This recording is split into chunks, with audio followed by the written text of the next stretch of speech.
Так что, как гудит ступичный подшипник. Вот я сейчас буду переезжать лежачий полицейский, и тихо, все, тишина. Разгоняюсь. Появляется гул от 30 км в час и где-то до 70-80, потом он пропадает на прямом участке дороги.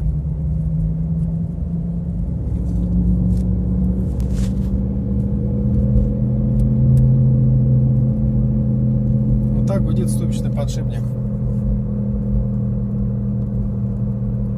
С левой стороны как раз. Чтобы проверить, просто подвешивайте машину на подъемник, блокируйте одно из колес, второе крутится свободно. Левое и правое, там где шум, значит подшипник неисправен.